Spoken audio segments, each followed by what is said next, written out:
Tema de hoje, tenha uma vida equilibrada. Nós falamos muito de estresse físico devido à correria de trabalhos e estudos. Muita gente levanta muito cedo, trabalha até tarde ou estuda até muito tarde. Somando isso ao trânsito horrível que nós encontramos na cidade de São Paulo, ou até mesmo as péssimas condições que nós temos nos nossos serviços de transportes públicos, faz com que a gente enfrente um estresse imenso, principalmente físico. Mas existe também o estresse, entenda a minha expressão aqui, mental. Na verdade, algo até muito mais forte que o estresse hoje tem sido detectado em muitas pessoas, a chamada síndrome de burnout. É uma espécie assim que você queimou até o pavio, foi até o limite, você ultrapassou todos os limites da sua vida. A síndrome de burnout é um problema que muitas pessoas estão enfrentando ou estão muito perto de enfrentar em algum ponto da sua vida, ou até principalmente referente à sua carreira profissional ou sua carreira estudantil. Se o seu trabalho, seus estudos, ou até mesmo o seu relacionamento conjugal ou familiar, te deixa completamente exausto fisicamente, emocionalmente, e se essa situação se prolonga, aí varia de pessoa para pessoa. Tem pessoas que sua resistência chegam a anos, mas algumas pessoas é uma questão de dias. E você sente que você chegou no seu limite. Você pode acabar ultrapassando esse limite da sua resistência e tornar-te uma vítima dessa síndrome de burnout. Busquei alguns detalhes mais simples possíveis. Na internet você encontra muitos desses sintomas, e aqui está uma lista de alguns deles. A pessoa ela se sente a necessidade de provar que ela produz algo. Então, ela vai até seus limites para tentar provar alguma coisa. É como se a única coisa que desse a ela prazer e satisfação na vida fosse a realização, seja de estudo ou de trabalho. Então, por causa disso, ela vai ultrapassando todos os seus limites. E por causa disso também, como consequência, o que acontece, ela começa a ter alguns sintomas que eu queria aqui passar para você se analisar. O descaso com necessidades pessoais, por exemplo, comer, dormir, sair com os amigos, essas coisas começam a perder o sentido para essas pessoas. Uma reinterpretação de valores, isolamento, fuga dos conflitos. Aquilo que antes tinha valor passa a sofrer uma desvalorização. Ela não valoriza mais o lazer, não valoriza mais a sua casa, seus amigos. Parece que a única coisa que provoca uma boa autoestima na pessoa fosse o trabalho, a produção, ou no caso de estudos, notas altas ou coisa parecida. Nessa fase, a pessoa não gosta de muitos contatos sociais, fica meio cínico, meio agressivo. Há uma tendência à antissocialização, aversão a reuniões, aversão a gente, aversão a pessoas. Então, se torna um pouco com mau humor, porque fica não aceitando certas brincadeiras, perde um pouquinho o bom senso, a sociabilidade, perde um pouquinho a inteligência interpessoal. E aí chega num ponto muito característico da nossa época, a chamada despersonalização. O que é isso? Você evita diálogo, prefere e-mail, uma mensagem ou recado. Você não quer falar com pessoa, não quer lidar com gente. Então, se é extremamente necessário, um e-mail ou um SMS, a gente resolve a questão. O problema disso tudo é que vai gerando um vazio interior. A sensação de que tudo é complicado, difícil, desgastante. E aí o próximo passo já é a depressão. Desesperança, exaustão, vida sem sentido. Essa que eu disse é só uma síndrome. De tantas outras psicoses tão comuns na nossa época. É incrível o número enorme de surtos psicóticos que nós temos visto nesse tempo. Nós, principalmente de cidades grandes, estamos desarraigando o ser humano de onde ele deveria estar, mexendo com campo, com terra, com gente, com família, com horários normais e comuns, e nós estamos tentando criar uma sociedade robótica. E isso está gerando as suas doenças. O desequilíbrio emocional e mental tem sido uma marca na nossa sociedade. Quantas pessoas doidas ou meio doidas você conhece, no mau sentido agora da palavra doida? Não estou falando aquela pessoa que é muito alegre, de bem com a vida, a gente fala, o cara é um doido. Na verdade, ele é um de bem com a vida. Eu estou falando de desequilíbrio emocional e relacional que você tem notado nas pessoas. Especificamente, eu queria destacar o quanto a gente vê isso dentro da igreja. Por duas razões. Primeiro, uma pessoa uma vez me falou, Anésio, mas por que tem tanta gente doente dentro da igreja? Eu falei, porque a igreja atrai isso, a pessoa vai lá em busca de soluções. Esse é um motivo. Mas, eu vejo que muita gente contorna esse seu desequilíbrio, ou mascara esse desequilíbrio, com uma capa de religiosidade. Então, alguns jeitos e trejeitos religiosos, tiques de fanatismo, pessoas que se tornam insociáveis, as pessoas que se tornam assim, sem muitos relacionamentos por causa da religião. Quando a religião na cabeça da pessoa faz ela se separar de pessoas, quebrar relacionamentos, se tornar insociável, se tornar um chato. Isso é um sinal de um desequilíbrio. Nós temos então aqui uma necessidade urgente de tomar cuidados especiais, eu diria, com essa nossa parte, uma parte nossa do ser humano, chamada mente. Precisamos de ser pessoas com mentes saudáveis. Todos nós sabemos que a gente precisa descansar fisicamente. Essa semana eu li bastante sobre a importância do sono, e eu vi como é necessário a gente descansar bem.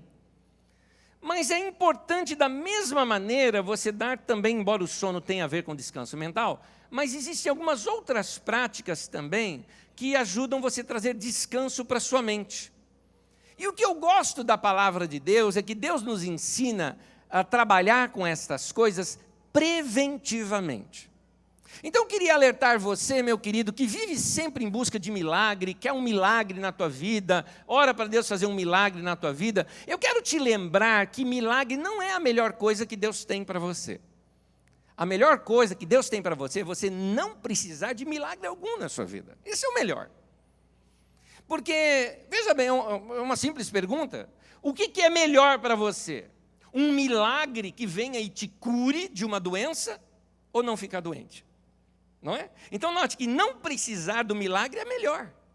Da mesma forma que eu queria te mostrar que Deus tem muita instrução nas Escrituras que nos ensina a trabalhar preventivamente, por exemplo, esses tipos de doenças, de estresses mentais, de problemas, porque Deus já estava prevenindo isso com relação ao seu próprio povo.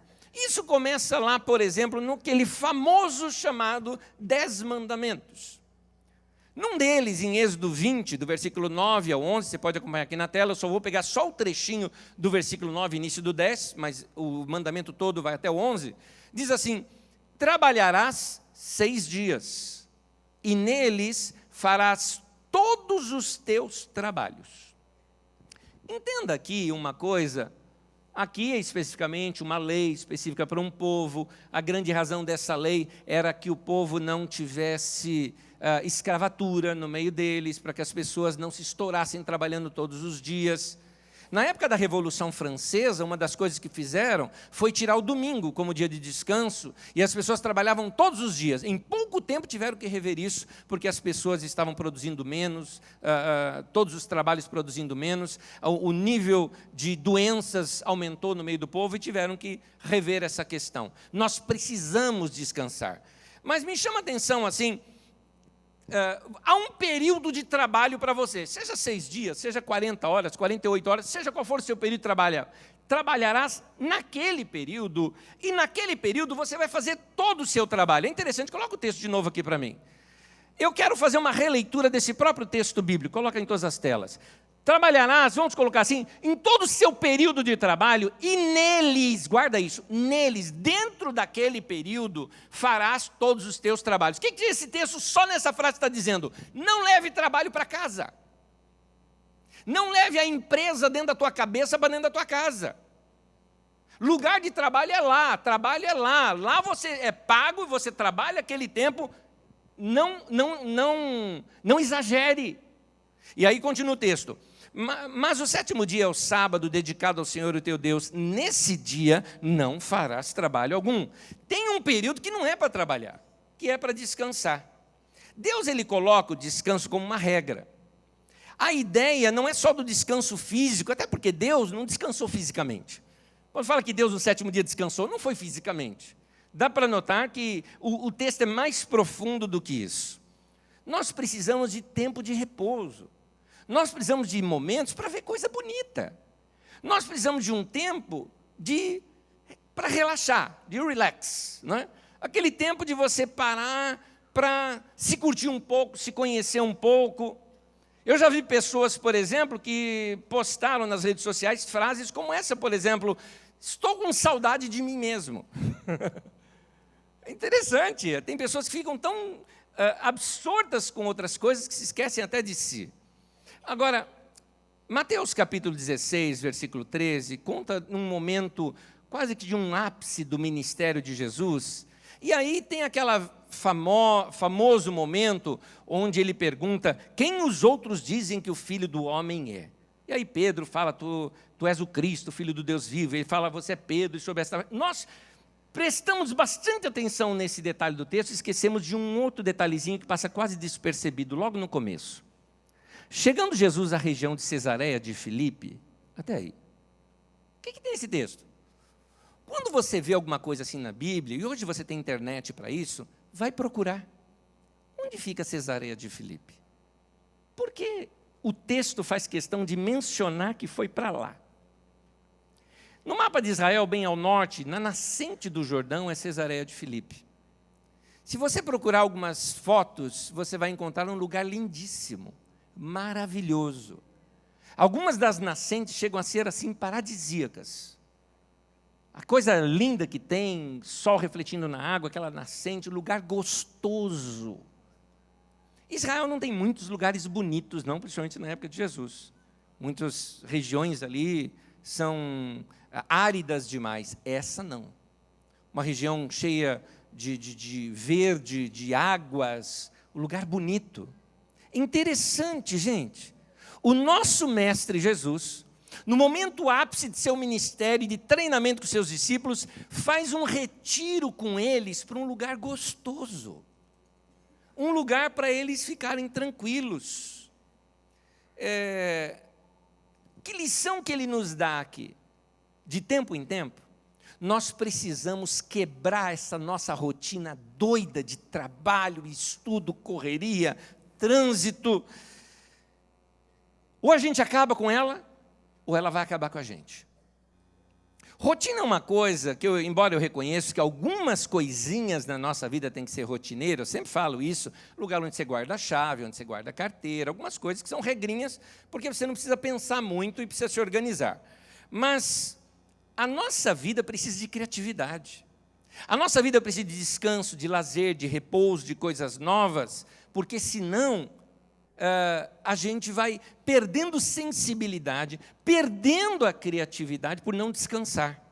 Se nós não prestarmos atenção, tenta analisar o que eu estou te falando agora para a sua vida pessoal. Olha só, se nós não prestarmos atenção, nós iremos comer o mesmo tipo de comida, ouvir sempre as mesmas músicas, frequentar os mesmos lugares, principalmente na hora do almoço, naquela questão do trabalho. Algumas pessoas chegam ao ponto de comprar sempre na mesma loja e roupa ainda da mesma marca. E aí o que acontece? A nossa vida vai ficando estreita. E eu quero chamar você para alargar um pouco a sua vida, ampliar um pouco a sua vida.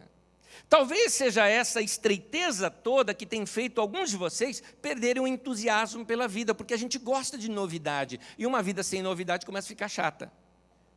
Olha só esse texto bíblico em Salmo 24, versículo 1. Diz assim: do Senhor é a terra e tudo o que nela existe. Esse texto, alguns anos atrás, eu parei para meditar nele e tirei algumas lições que eu estou revendo hoje com vocês. Uma vez pensando nesse salmo, foi numa manhã, me lembro muito bem, eu pensando nesse salmo, eu falei, tudo que tem é de Deus. E eu quero experimentar esse tudo de Deus. Tem muita coisa que eu ainda não conheço e que Deus fez. Note, a terra e tudo que nela existe. Nós deveríamos valorizar mais essa vida ampla que Deus nos deu. Tem tanta coisa boa que Deus nos deu e ainda nós nem sequer nos esforçamos para procurar conhecer ou experimentar. Nós deveríamos experimentar coisas novas na nossa vida. Acontece que tem muita gente que tem medo do novo, porque liga o novo ao pecado. Algumas pessoas acham até mesmo que se eu for experimentar coisas novas, isso vai me afastar da fé. Por exemplo, vou dar um exemplo. Algumas pessoas acham que se você lê um livro que não é um livro evangélico, de editora evangélica, que isso vai te desviar da fé. Eu vou falar uma coisa para você, é uma opinião minha. Se isso for verdade para você, eu preciso te alertar uma coisa. Tua fé é muito fraca. Tua fé é muito fraca. Lê um romance, lê uma aventura, um livro policial, até uma história bem-humorada, vai fazer bem para você. Procure ler coisas diferentes da sua cultura. Isso vai levar você a crescer na sua mente, sabe, novas formulações de pensamento. É como aprender uma nova língua, por exemplo. Você quer ampliar sua mente? Aprenda um novo idioma. Você vai ver novas maneiras de raciocinar, novas maneiras de formar um pensamento diferente daquilo da sua língua materna. Procure conhecer outras culturas. Os muçulmanos, eles têm uma coisa como regra de vida para eles. Todo muçulmano, uma vez na vida, precisa ir para Meca. Interessante esse detalhe. Você pode morar longe, você mora aqui no Brasil. Uma vez na vida você tem que ir lá para Meca. Você fala, mas é muito caro. Uma vez na vida, você tem a vida inteira para juntar dinheiro para fazer essa viagem. O que tem de interessante nisso? Você está falando para eu ir para Meca também? Não, estou achando interessante você, pelo menos uma vez na vida, sair do teu país. Conhecer outra cultura. Anésio, mas é muito caro. Meu irmão, uma vez na vida. Vai se preparando, vai juntando, vai economizando, vai deixando de gastar. Deixa de comprar televisão nova, deixa de comprar celular novo, deixa de comprar tanta coisa, você vai ver como dá dinheiro. Você vai ver como dá. Deixa de ser muito levado para essas coisas, você vai ver que você consegue juntar muita coisa. Vai fazer uma viagem diferente, conhecer cultura diferente. Isso vai mexer com a sua maneira de ver a vida. Nós precisamos expandir a nossa mente. Dê um pouco de lazer para a sua mente, senão sua mente estoura. Assim como o seu corpo físico precisa de descanso, a mente precisa de lazer. E quer ver um bom lazer para você? Um bom livro. Livros são maravilhosos, é muito bom ler. O Brasil não lê muito, o brasileiro não gosta de ler muito, você sabe disso. Nós somos um país quase que de pensamento oral, nem diria tão oral, porque eu achei os africanos mais orais do que nós. Nós somos preguiçosos mesmo, é isso que a gente é, não é? O pessoal não lê muito, prefere assistir notícias na TV ou ouvir um rádio. Ah, não, eu leio na internet. Você lê o quê? Você lê frases de Facebook para ver a foto da pessoa, para saber se engordou, se emagreceu, não é isso? Novela, fuçar na vida dos outros. A sua mente ela precisa de descanso e de lazer. Aquele texto que nós lemos lá de Êxodo 20 mostra que o nosso corpo físico precisa de descanso, mas nossa mente também. Se nós dermos ao nosso corpo o descanso que ele merece, o que nós vamos ter? Vamos ter força, a resistência que nós precisamos, a disposição que a gente precisa para o dia. O mesmo ocorre com a nossa mente. Se nós dermos para a nossa mente o descanso que ela merece, vai pensar melhor, vai ser mais lúcida, vai te ajudar nas formulações das suas decisões, vai estar pronta para raciocinar novas ideias. Para quem aprendeu isso, lazer, descanso e diversão passa a ser tão necessário quanto comida e água. Não seria a leitura de um bom livro um bom lazer para a sua mente? Claro que sim. Primeiro porque uma boa leitura vai te fazer viajar sem gastar dinheiro. Interessante isso. Você já leu algum livro que trata de coisas de outra cultura, por exemplo? O Caçador de Pipas, por exemplo. Uma cultura bem diferente da nossa, um livro aí que já foi um best-seller aqui no Brasil, e que eu recomendo para você. Vai ler O Caçador de Pipas, e aí você vai passar aqui perto desse terrenão que a gente tem aqui em Quitaúna, e vai se lembrar do livro toda vez que você passar, vendo aquele povo todo empinando pipa ali. Uma boa leitura pode fazer a gente viajar por países que nós nunca fomos e talvez nunca iremos. Olha só, eu já fui para o Azerbaijão, para o Nepal, montanhas do Himalaia, para Paris, para Roma, para a Áustria, para a Bulgária, para a Síria, para a Capadócia, para a Turquia. Já passei nas ruas de Istambul, e todos esses lugares eu fui sem nunca ter lá pisado os meus pés. Foram os livros que me levaram. Eu me lembro uma vez, eu estava dando uma aula e abri um parêntese falando da cidade de Éfeso. E contando e falando na aula, uma pessoa depois da aula veio, era uma visitante, estava presente, veio conversar comigo. Falou, que legal, eu já fui para Éfeso, quantas vezes você já foi para lá? Eu falei, eu nunca fui. Ela, como assim? Você descreveu o lugar? Eu falei, os livros me ajudaram. Então, quando você lê, você se amplia, você vai em lugar onde você nunca foi. Você se torna o que você talvez nunca foi e nunca vai se tornar. Nos livros eu já fui criança, já fui refugiado, já fugi de assassino, já fui assassino. Já fui presidente, já fui cientista, já fui detetive, já fui padre. Já fui homem traído pela mulher, mas que continuava apaixonado. Já fui criança abandonada, já fui um idealizador, já fui um político de respeito, um ator, um jogador, um escritor e um espião. Os livros me fizeram ser essas coisas que eu, na verdade, nunca fui e que talvez eu nunca serei. Mas os livros me fizeram ser. Então eles trabalham com a mente da gente, nos ajudando a pensar de maneiras diferentes do nosso mundinho. Os livros trabalharam com a minha imaginação, com a minha criatividade, fazendo uma coisa importante, ver que a vida não é só aquilo que nós captamos com os nossos sentidos físicos. Eles me fizeram ver que o mundo de fantasia, que eu tinha bastante quando eu era criança, ainda estava vivo dentro de mim. Esse dom da imaginação dado por Deus pode ser usado na nossa adultidade também. Pode até ser redescoberto se já faz tempo que você não utiliza e não usa a sua imaginação. Seria bom você ler livros diferentes do que você está acostumado a ler. Quem não lê, se limita a viver apenas o que o mundo exterior lhe oferece, sem poder desfrutar de todas essas criações da sua interioridade. Quem não lê, se limita a andar apenas por lugares que os seus pés lhe permitem ir. Quem não lê, compreende muito menos o ser humano que, na vida de um escritor, nos permite entrar nos arquivos mais íntimos e mais secretos, lá na sua mente. Ler um bom livro é ler a mente do outro, lá do escritor, e navegar na imaginação desse escritor. Então, a leitura, para nós, ela tem que ser sempre uma leitura prazerosa, não obrigatória. A leitura que eu estou falando não é aquele livro que você tem que ler para fazer uma prova dele. Livro não é para decorar, livro é para desfrutar. Livro não é para registrar, é para sentir impressões, sentir sensações.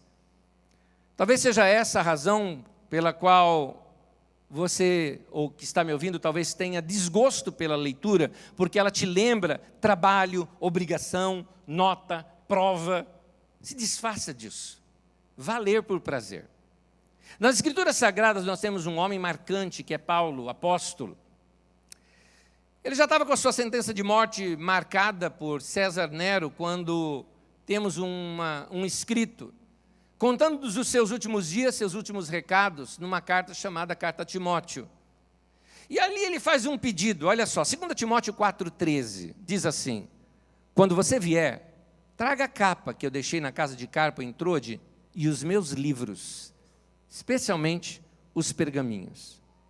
Por que um homem que sabia que ia morrer, ainda se preocupava em ler? Eu deixo que você responda essa pergunta para você mesmo. Querido, expanda sua mente, expanda você, vai fazer coisas diferentes. Que tal você procurar ou se abrir para ter contato com pessoas diferentes de você? Contato com outras culturas, relacionamento com pessoas que têm um background diferente de você, gente que tem costumes, histórias diferentes da sua. Isso vai fazer com que você expanda a sua vida mais um pouco, vai fazer com que você amplifique sua vida um pouco mais. Você se torna maior quando você faz isso. Está na hora de você ter contato com coisas que faz muito tempo que você não tem, ou com coisas que você talvez nunca teve contato. Por exemplo, fazer uma visita a um museu, descobrir ali as histórias, ter contato com arte diferente da que você está acostumado a ter, ouvir canções e músicas diferentes, principalmente as clássicas, ir a um show, ao cinema, ao teatro. Alguns estão assim, fundindo a cabeça, falou, pera, eu sempre vou na igreja e me falaram, cinema, teatro é pecado, agora eu vou nessa, o pastor fala, vai para o cinema, vai para o teatro, o que é isso? Estamos tentando renovar sua mente. Eu gostaria que você fosse uma pessoa ampliada e não bitolada. Ah, mas isso pode não ser bom para mim. Como você sabe se você nunca experimentou? E se você vai num lugar, experimentou e não gostou, ótimo, você vai fazer uma melhor decisão nas suas próximas experiências. Legal. Você não vai estar perdendo tempo, mesmo assim você vai estar crescendo. Então amplie a sua experiência de vida. Ninguém vai viver uma vida plenamente satisfeito se só viver para o trabalho, só viver para a sua profissão. Eu amo o ministério, eu amo a igreja, amo. Mas eu sei que para eu chegar a ser o melhor de mim mesmo, eu preciso estar aberto para ver outras coisas que não tenha nada a ver com o meu mundo. Eu não quero ser um cara bitolado. Falando agora aqui de nós, e se você é pastor, me ouça de pastor para pastor, eu conheço alguns pastores que são homens de Deus, sim, são homens cheios do Espírito Santo. Gosto, assim, vejo algumas pregações e sei que são homens com boas palavras de pregação. Mas no relacionamento pessoal, a gente percebe que são bitolados, são chatos. E tem até pouca cultura geral. Só entende Bíblia, mais nada. É daqueles no qual você até diria, é um bom pregador, mas é um cara bitolado na religião. Eu confesso que eu nunca quero ser assim na minha vida. Eu amo ver coisas novas. Tem uma prática nossa que a gente faz em família, quando a gente viaja assim, de carro, se a gente vê uma cidadezinha que a gente não conhece, vamos entrar, vamos ver. Vamos conhecer um pouquinho, para ver coisas que a gente não vê em cidade grande. É gostoso passeio diferente. Você já experimentou fazer passeios diferentes? Qual a última vez que você foi num parque, ou até mesmo que você andou pelo seu bairro? Ou viu a sua cidade em ângulos diferentes? Esses dias eu notei uma coisa comigo, foi por acaso, e eu notei só depois que eu estava praticando. Eu me tornei um cara bitolado em carro. Eu só ando de carro, o tempo todo é carro. E aí, quando você está sem carro, aí pega um táxi, carro do mesmo jeito. Aí, esses dias, eu peguei um busão. Gente, a nossa cidade tem outra cara de dentro do ônibus. Sabe criança, quando senta naquele banco mais altinho e fica assim na janela? Eu estava assim. Falava, olha, Osasco é desse jeito. Gente, eu olhei assim para Osasco com outros olhos. Eu falei, meu Deus, ela é mais feia do que eu pensava. Mas eu amo Osasco, tá? Eu amo Osasco. Quando eu era criança, tinha um rio atrás da minha casa, eu gostava de ir lá perto só para ficar vendo a aguinha passar. Quando eu era adolescente, eu pegava a minha bicicleta, ia até o Horto Florestal lá, porque eu morava lá na Zona Norte, e ficava andando pelo meio da mata, só para ver coisa gostosa. Querido, você precisa de frescor, de ver coisas diferentes, coisas novas. Eu gosto muito de ler a Bíblia, eu estudo muito a Bíblia. Exatamente porque eu leio muito a Bíblia, eu preciso ler algumas outras coisas. Ficção, romance policial, eu gosto de ler outras coisas que não tenham nada a ver com Bíblia. Talvez o seu caso seja o oposto. Talvez você lê tanta coisa secularizada de trabalho, de finanças, de dinheiro, de ideias e tal, que você, de repente, precisa ler a Bíblia Sagrada, fazer um curso de teologia, para ajudar você a pensar de uma maneira diferente. Então, o que você gosta, mas que você nunca procurou se aprofundar um pouquinho? Por exemplo, eu gosto de história, eu gosto de astronomia, eu gosto de paleontologia, e eu faço leituras nessa área por puro prazer. Não vou fazer prova daquilo, não vou ter que mostrar para ninguém o meu aprendizado, eu leio porque eu gosto de ler e acabou. Não sou e nem vou ser nenhum especialista no assunto, mas eu aguço minha curiosidade para essas coisas. Do que você gosta? Qual é uma área, assim, que numa rodinha você estava conversando, alguém citou e você falou, puxa, eu queria conhecer mais sobre isso. Vai lá conhecer. Hoje, a prática, nós temos uma coisa muito prática hoje em dia. Estamos numa reunião, alguém citou uma coisa de uma determinada teoria, poxa, que legal, abre o celular, entra na internet, pesquisa sobre o assunto, lê naquela hora. Nós temos acesso a essas coisas hoje. Nós precisamos praticar lazer diferentes também. Eu gosto muito de rir, amo rir. Acho que por isso que eu gosto também de desenho. Desenho é uma coisa que me faz bem, eu acho legal o desenho. Eu não sou um cinéfilo, mas um cineminha de vez em quando cai muito bem. Aquele cineminha inesperado, aquela coisa, não estamos fazendo nada, vamos para o cinema, gostoso. Eu gosto de videogame, gosto de jogo com um bom enredo e às vezes um jogo só para passar o tempo mesmo. Eu gosto de ler notícia, gosto de ficar por dentro de novidades. Amo um bom papo, principalmente em cima de variedade e cultura geral. Vou ao cinema, teatro, estádio, gosto de shows, principalmente desse estilo Broadway, gosto dessas coisas. Por que eu estou dizendo isso? Para dizer uma coisa interessante. Eu nem sempre fui assim. Eu já fui um cara bitolado. E eu estou falando isso na frente de uma pessoa que me conhece muito bem, a minha esposa, que sabe que quando ela casou comigo, eu era bitolado. Então, quem sabe eu consiga motivar você a mudar um pouquinho. A Magda deve se lembrar quando ela se casou comigo. Eu era tão bitolado, tão desligado para algumas coisas, que eu usava sempre o mesmo tipo de camisa. Você lembra? Você vai lembrar até a marca. Porque era sempre do mesmo tecido e da mesma loja, só mudava a cor. Isso porque eu só tinha umas 2 ou 3, né? Então eram assim, aquelas ali. Ó. Eu só lia livro evangélico, mais nada. E eu também achava que só o povo que pensava como eu era que agradava a Deus. Como foi bom conhecer cristãos genuínos e que expressam uma prática de fé diferente da minha.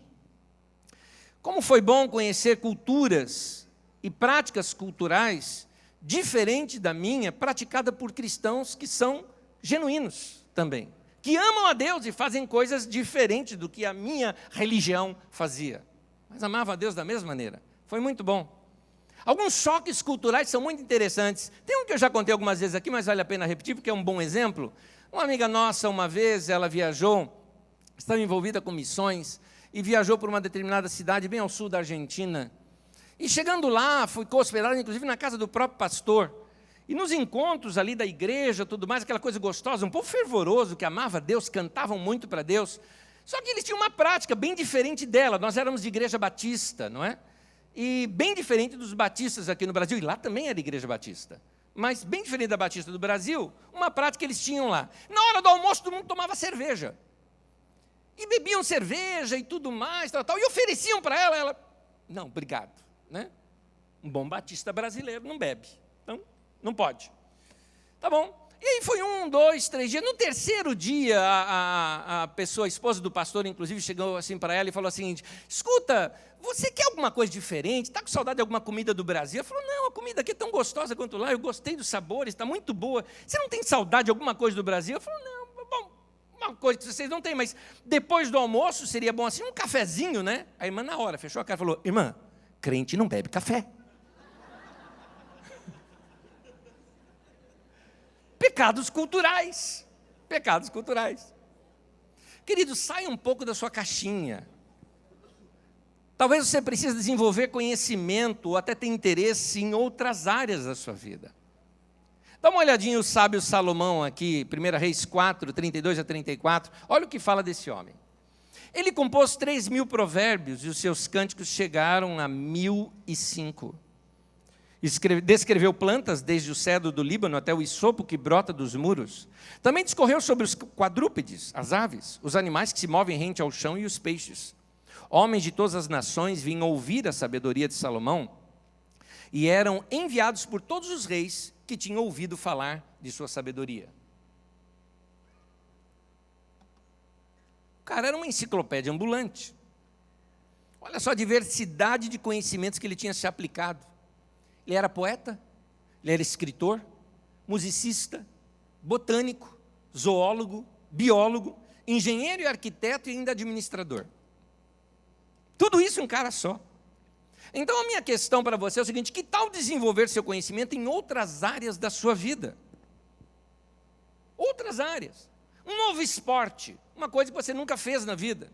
Ou estudar um assunto que alguém um dia puxou numa conversa e você achou que aquilo é legal. Vai estudar, vai aprender sobre aquilo. Um livro diferente, um passeio diferente. Faça os seus dias um pouco mais diferentes. Você precisa de variedade. Até na vida da igreja a gente também precisa de variedade. Um dos princípios que você vai ver na nossa comunidade, que são valores que estão registrados na nossa comunidade, como valores nossos, um dos valores é a inovação. Aqui nós sempre estamos procurando fazer as coisas de um modo diferente. Somos abertos para aprender com outros irmãos, tirarmos lições de coisas que outros irmãos estão fazendo diferente de nós. Nós, pastores da nossa comunidade, nós procuramos estudar, conhecer outros grupos, conversar com gente que tem prática diferente de nós, mas que ama o mesmo Deus que a gente da mesma maneira que nós. Então, aqui na nossa comunidade, por exemplo, nós pastores, nós somos amigos. A gente sai junto, a gente conversa, a gente troca ideias. Eu diria o seguinte: esses meus irmãos aqui, eles me aprofundam. Agora, tanto eu quanto eles, nós também procuramos ter amizades com outras pessoas que não são desse hall de amigos. Para quê? Para nos ampliar. Essas amizades de tantos anos, de mais de 20 anos de amizade, nos aprofundam. Mas amigos novos com ideias diferentes nos ampliam. Eu, por exemplo, contar umas coisas particulares minhas. Todo mês, eu tenho 2 encontros com amigos meus que não são daqui, que pensam diferente, inclusive têm ideias e coisas diferentes, porque eu quero aprender com eles. 2 amigos meus são sociólogos, Antônio Farias e o Marcos Arraes, são pastores, que, por causa da mente de sociólogos que eles têm, eles pensam e veem o mundo de uma maneira diferente. Eu aprendo demais com esses caras. Marco um café da manhã, atravesso São Paulo, vou lá para o fundão da Zona Sul, só para estar perto deles, para sentar junto, bater papo e aprender, e ver a vida de acordo com o ponto de vista deles. Uma vez por mês também, eu me reúno com outro grupo de pastores queridos aqui, próximos, o Diego Fernandes, o Klaus Piragini, o Cláudio Melhado, e aí eu procuro almoçar com eles, é um almoço que a gente faz juntos, onde nós trocamos ideias, compartilhamos o que estamos fazendo, nos aconselhamos, falamos das coisas que estamos fazendo nas nossas comunidades, nas coisas que nós pregamos, compartilhamos nossas pregações, nossos livros, lê alguma coisa, manda e-mail para os outros, dizendo: olha, estou lendo isso, foi bom. Meu irmão, meu conselho para você: se você ficar sempre nesse seu mundinho, lendo sempre os mesmos autores, assistindo sempre os mesmos programas de televisão, frequentando sempre o mesmo shopping, não é? Até isso você faz. Você vai se limitar demais na sua vida. Você precisa de criatividade, ampliar um pouco mais a sua vida. Você já experimentou, por exemplo, comer comida diferente? Está aí uma coisa que muita gente é bitolada. Alguém chega um prato novo, não gosto. Já experimentou comer? Não, nunca comi, mas não fui com a cara. Nunca comi, mas não fui com a cara. Come! Eu estava lá na África e um dia eu fui almoçar com um pessoal lá, nativos ali, era um lugar mais tribal. E como honra, eles me deram a melhor comida que tem. É a cabeça do peixe. E eu olhei para ele, ele olhou para mim. Tivemos aquela relação assim, sabe? Mas não é que o troço é gostoso? Assim, eu diria, nunca comi, não quero comer. Por que não? Por que não experimentar? Eu, por exemplo, não comia peixe. Magda deve se lembrar, eu era casado já, não comia peixe, não podia nem sentir cheiro de peixe na minha vida. Hoje como peixe cru. Aliás, meu favorito hoje é temaki. Meu favorito. Você já conversou com pessoas que têm uma linha de raciocínio diferente da sua? Gente de cultura diferente, que pensa diferente de você. É interessante que quando as pessoas pensam diferente de você, você vai notar que aquilo que você fala, não, ele é estranho. Na verdade, tente olhar-se com os olhos do outro. Ele é que está vendo que você é estranho. Você vai perceber, por exemplo, como aconteceu comigo lá em Maputo, na capital de Moçambique, quando um taxista me pegou e eu, muito prazer, qual é o seu nome? Ele, Arroz. Eu olhei para ele, Arroz? Ele, Arroz. Eu falei, diferente o seu nome. Ele, meu nome é assim. Qual é o seu nome? Eu falei, Anésio. Ele, diferente o seu nome. É você se ver com os olhos do outro, não é? Maneiras diferentes de pensar. Nós brasileiros, quando vamos pedir uma coisa para alguém, nós floreamos, não é? Seria assim, por exemplo, ali está o meu amigão Silas, mas se eu quisesse o telefone dele, eu falaria, Silas, por gentileza, você pode me emprestar um instantinho o seu celular, por favor? Não é? Esse é o brasileiro, modo da gente pensar. Se fosse um alemão, falaria, seu celular, pode me dar? Não é? É objetivo. E às vezes nós não nos acostumamos com pessoas que pensam diferente da gente. Nem sabemos como conversar, como formular. Eu contei isso no culto da noite, então vou contar de manhã. Eu estava num hotel e eu desci até o recepcionista do hotel e cheguei assim para ele e tem todo o ritual lá, né? Falei, boa noite, senhor. Ele, boa noite, senhor. Como vai, senhor? Tudo bem, obrigado. E a família, como vai? A família vai bem, obrigado. Tem que fazer todos esses. Finalmente a pergunta. Falei, senhor, eu estou com vontade de comer massa, pasta, não é? E eu queria saber uma coisa aqui. Como é o restaurante aqui do hotel? O homem parou, olhou assim para mim e falou, o restaurante é grande, temos muitas mesas, algumas com vista para fora. É o sotaque de lá. Aí eu... Legal? E tem algum outro restaurante aqui na cidade, assim, próximo? Sim, eu conheço, saio um pouquinho, eu só vou passar essa noite aqui. Quem sabe eu conheço um outro lugar aqui, sim, mas que tenha boa massa, pasta. Falou, sim, temos um restaurante muito bom aqui, eu não me lembro mais o nome, mas eu vou falar Metrópole. Ele falou, nós temos um restaurante Metrópole, você segue aqui 1, 2, 3, 4, 5, não, 4 quadras e meia. O senhor segue aqui, vai ver um prédio grande, vermelho, assim, e ali você vai encontrar o Metrópolis, muito bom restaurante. Falei, obrigado, legal, então eu saio aqui, já vou aqui à direita. Sim, o senhor entra aqui à direita, o senhor vai 1, 2, 3, 4, quase 5, 4 e meia, um prédio vermelho, alto, lá você tem o restaurante Metrópolis. Falei, obrigado, eu vou lá agora. Ele falou, senhor? Eu falei, sim, o restaurante está fechado hoje. Eu falei, senhor, você tem uma padaria aberta aqui perto? Fui comer na padaria. São pensamentos diferentes do seu. Nós, brasileiros, é que temos mania de achar que todo mundo tem que pensar como a gente. Você já experimentou fazer uma coisa diferente que tire a sua vida da rotina? Um trabalho voluntário, por exemplo. Você já se envolveu com um trabalho voluntário?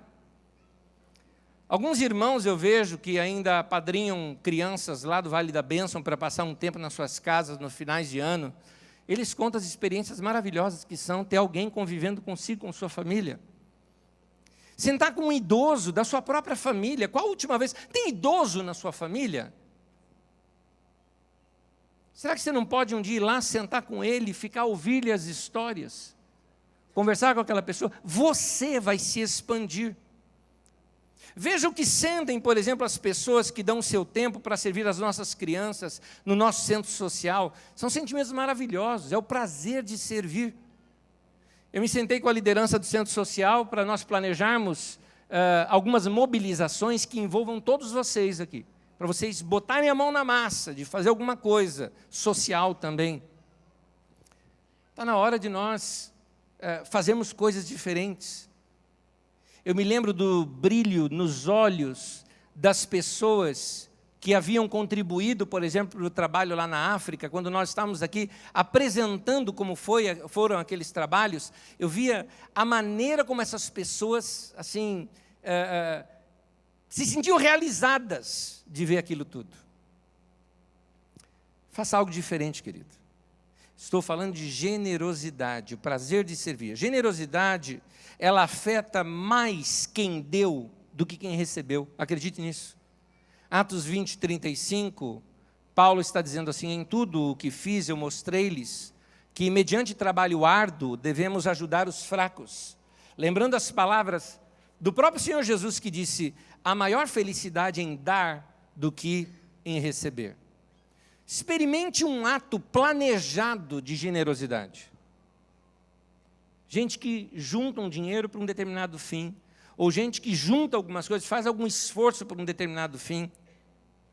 Quem faz esse tipo de doação percebe que isso, como diz o velho jargão, não tem preço.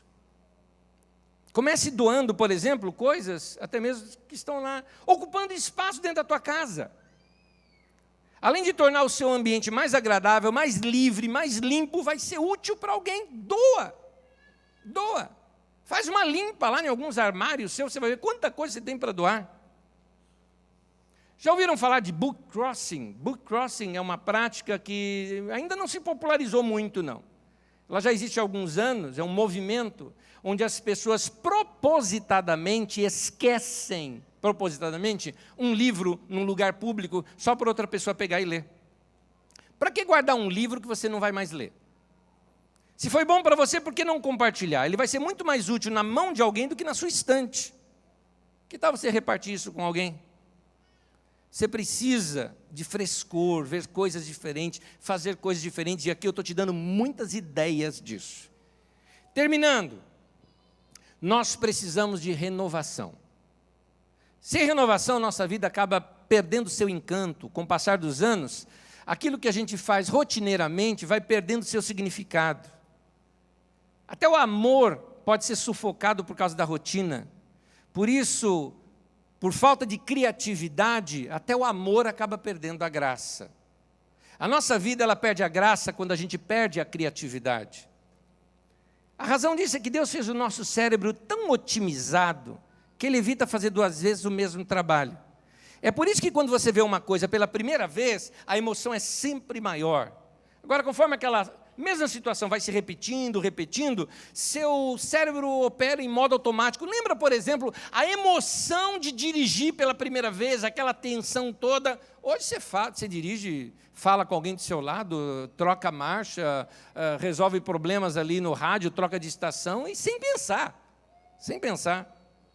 À medida que nós, então, envelhecemos, quase tudo ao nosso redor começa a ficar repetitivo. As mesmas ruas, as mesmas pessoas, as mesmas piadas, as mesmas reclamações, a mesma praça, o mesmo banco, as mesmas flores, o mesmo jardim. Tudo parece repetitivo. Como eram as novidades que davam uma nova energia para a sua vida, fazia sua mente trabalhar mais, dando a sensação de que seus dias eram mais produtivos, essas novidades não estão mais presentes, então vem o sentimento de tédio, de rotina, de monotonia, de chatice. É por isso que nós precisamos o quê? De renovação. Nós precisamos de mudança. Tire férias com a sua família. Vai para um lugar onde vocês ainda não foram, se puder. Faça alguma coisa nova. Ou algum lugar onde marcou muito vocês estão a fim de voltar. Economize para isso. Gaste menos com coisas, invista mais em gente. Em vez de comprar coisas novas para a sua casa, invista num retiro com a sua família. Vale muito mais. Ande perto das crianças. Elas sempre têm coisa nova para a gente. Sempre. Quer sair da rotina? Anda perto das crianças. Para eles tudo é novidade, não tem rotina, e eles acabam nos contagiando um pouquinho com esse sentimento. Perto das crianças, a gente começa até a valorizar coisas que a gente há muito tempo nem valoriza mais. Principalmente criancinha pequenininha. Aí você presta atenção na vaquinha, na florzinha, no passarinho, coisas que para você hoje passa tudo batido. O nosso Deus, Ele é criador e por isso também Ele é criativo. Eu até ousaria dizer que criatividade é uma linguagem na nossa mente que nos aproxima mais do nosso Criador. Por isso eu desafio você a ter uma vida mais criativa. Para terminar, Salmo 24:1. Convido você a ficar em pé nesse momento junto comigo, que nós já vamos terminar. Salmo 24, versículo 1, de novo esse texto. Pode ler juntamente comigo? Vamos falar juntos? Do Senhor é a terra e tudo o que nela existe. É como se Deus mostrasse para nós toda a criação. Ele está falando, olha, tudo isso é meu. Usem, não abusem. Usem. É como se Deus olhasse tudo isso, mostrasse tudo isso para nós e dissesse assim, divirtam-se, façam bom uso. Porque entenda bem, para que Deus precisa do mar? Para que Deus precisa de passarinho? Para que Deus precisa de planta? Para que Deus precisa de fruta bonita, de sabores, de cheiros? Deus não precisa de nada disso. Ele criou para a nossa alegria, não é? Deus criou para isso. Deus criou para eu e você olharmos e desfrutarmos isso que Ele criou. Então, quer alegrar o coração de Deus? Faça bom uso dessas coisas belas, boas e bonitas que Deus colocou aí ao seu lado. Vou dar um último conselho para nós terminarmos. Tem alguém que é próximo de você, seja familiar, amigo, parente, alguém com quem você tem liberdade e está aí do seu lado, mesmo estando um pouquinho calor hoje, dá um abraço nessa pessoa, nós vamos orar juntos. Fica perto dela. Isso. Nós vamos orar nesse momento. E que tal nós aproveitarmos bem a vida com essas pessoas que estão aí ao nosso redor? Que tal aproveitar a vida? São seus amigos. Alguns de vocês estão aí do lado da esposa, do marido, da pessoa que você ama. Que tal você curtir um pouco mais a vida com essas pessoas? Não é? É hora da gente viver um pouco mais. E saiba disso, se você vai estar prestando um culto a Deus. É que eu estou te falando, renova a tua mente, querido. Renova a tua mente. Você acha que Deus só gosta daqui do culto de domingo, a hora que a gente canta e levanta as mãos? Culto para Deus tem que ser diário, não é? É o culto da vida. Vamos apresentar a Deus um sacrifício vivo, o culto da nossa vida, santo e agradável a Deus. É isso que Deus espera da gente. Amém? Vamos orar nesse momento? Vamos orar?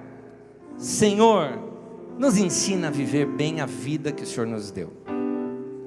Ajuda-nos a expandir a mente, o coração, as ideias, a experimentarmos melhor esse mundo maravilhoso que o Senhor colocou aqui para nós. Eu oro, Senhor, para que o Senhor encha a mente e o coração dos meus irmãos de grandes ideias, que nessa semana já sejam mais criativos, logo ao levantar, sintam os perfumes, os cheiros, os toques, os brilhos, escutem os sons que o Senhor colocou nesse mundo. Senhor, que cada um de nós possa desfrutar ainda mais da boa e maravilhosa vida que o Senhor nos deu para viver aqui. Que a Tua bênção esteja sobre nós, em nossas casas, nas nossas famílias, aumentando o nosso nível de criatividade e de relacionamento com as pessoas com quem amamos. Em nome de Jesus, Senhor. Que essa seja uma semana surpreendente para cada um de nós. Amplie a nossa vida, Senhor. Alargue as nossas tendas, que nós possamos crescer e experimentar o melhor do Senhor aqui na terra. Em nome de Jesus. Amém, amém e amém. Ao nosso Deus, o nosso louvor, Ele é bom.